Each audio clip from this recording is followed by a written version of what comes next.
easygoing California coast attitude for being a little bit like a California raisin. Is Jerry Brown like a California raisin, or does he have substance?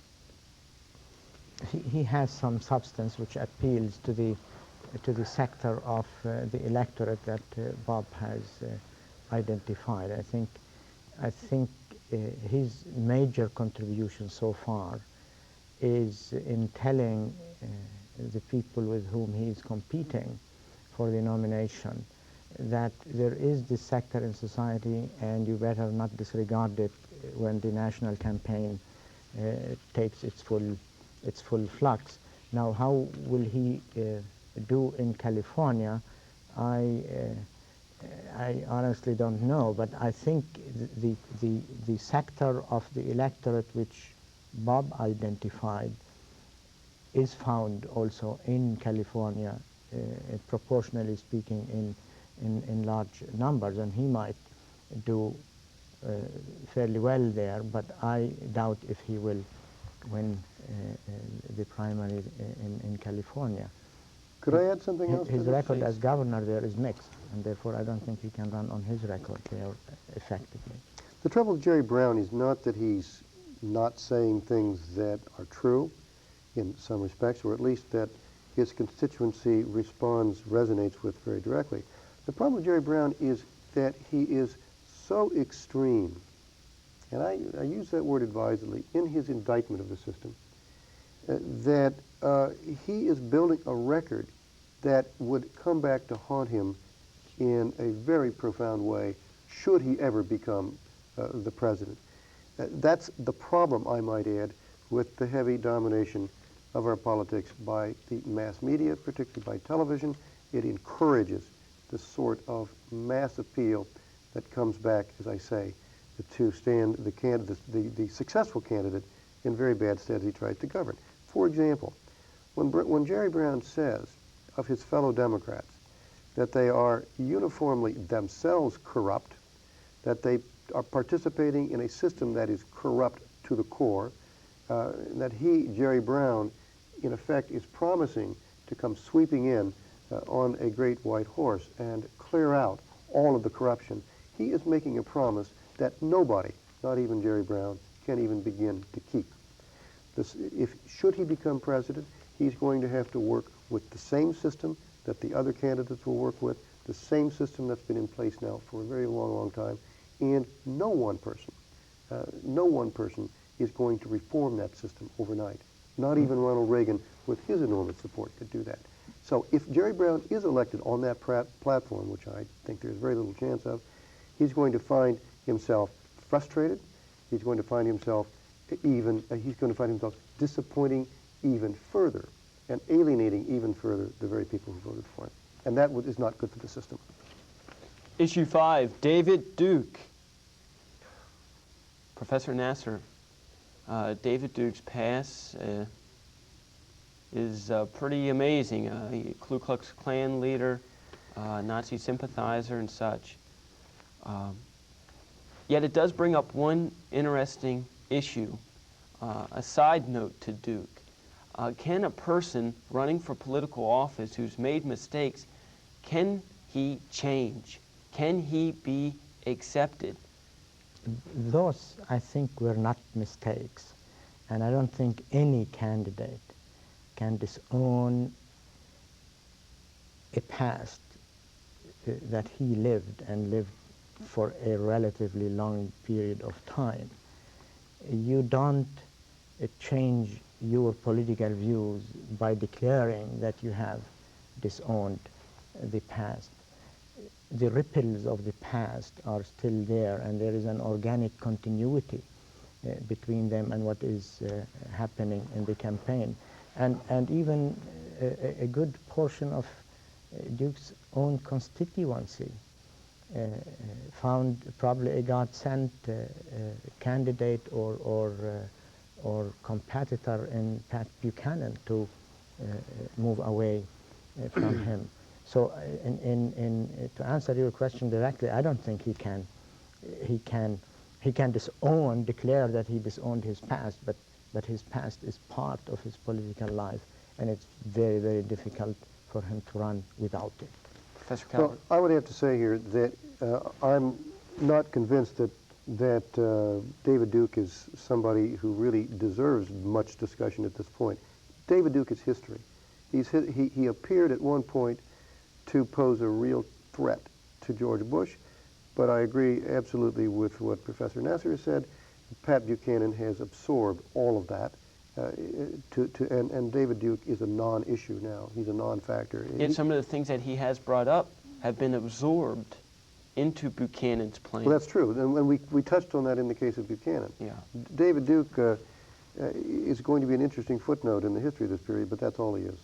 That's all he is. Issue 6, for the record, what do the voters really want?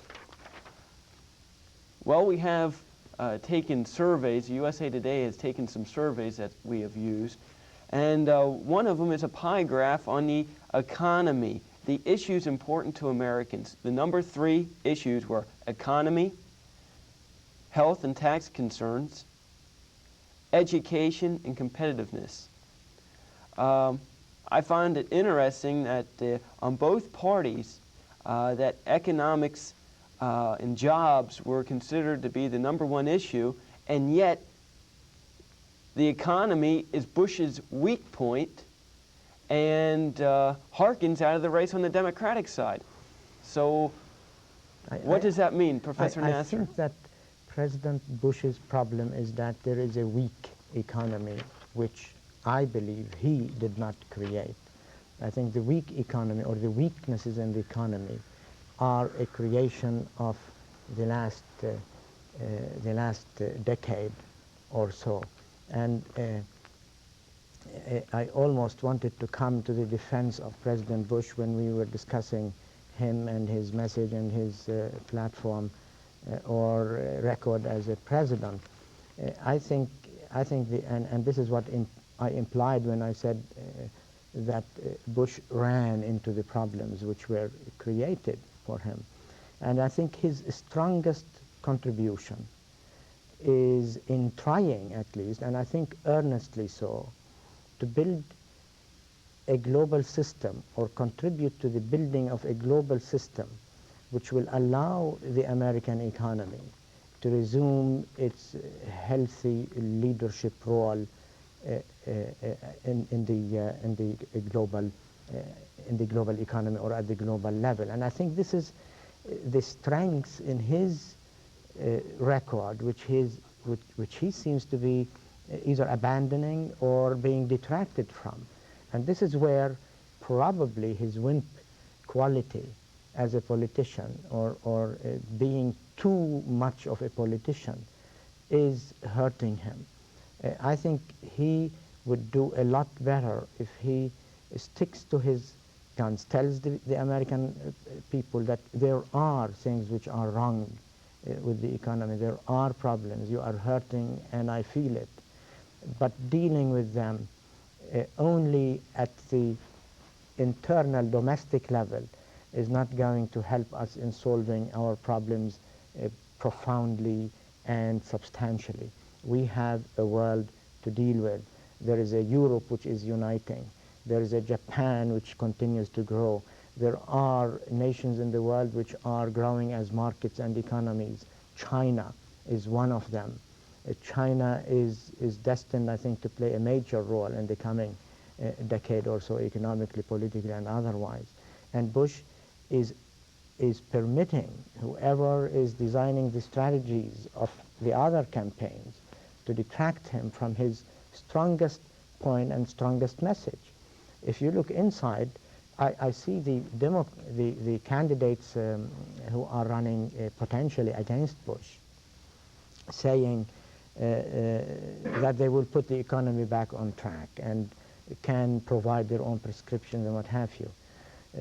Their comfort is in the fact that they were not presidents and did not have to make decisions which on the basis of which they are now judged. So Bush is swimming in a stormy ocean. And one question I bring up also with that, Professor Nasr, is that he does have a Democratic Congress. it's arguable that there is quite a bit of resistance to any programs that he might want to put through because they are of the opposite party. So therefore, George Bush has spent his time on his specialty, if you will, foreign diplomacy, and has worked on these issues because if he was back home working with the economy, which is important, granted, it was the #1 issue expressed by the voters, that he would be considered a malaise type of presidency. If he ended up trying to battle head-to-head all the time, he may get nothing done. Professor Calvert. Well, I think that, of course, is a defense of George Bush's presidency, but I think it's a very weak one. It's a cop-out, really. The country is going in the wrong direction, vast numbers of voters are saying, and it won't do to say, well, I've been running the world, and I just sort of expected the country to run itself. That doesn't wash. With all respect to U.S. News and World Report, I say this is where you got these figures. It is correct that, as Professor Nasr says, that foreign policy ought to be an issue here. But let me just say, in the few seconds, I guess, that I have left, that underlying all these issues is a deep structural process issue with the functioning of the American political system. That, I think, has to be corrected above all else. And none of the candidates really are addressing this very carefully. Professor Nasr, any closing comments? The question is Brown trying to do some No, of he's this? not. I expected this answer, but I think he is pointing in this direction, and I think as far as the pointing out of this problem is concerned, I think that is his contribution to the campaign. I want to say, however, that I didn't say that President Bush can run solely on the foreign policy record or expectations, but that he can re-inject this into the campaign in such a way whereby he wouldn't have to abandon the domestic issues. Thanks for watching Point of View. Thank you, Professor Calvert, Professor Nasr. There's plenty more to talk about Election 92. Stay tuned next Sunday at 10:30 for Point of View.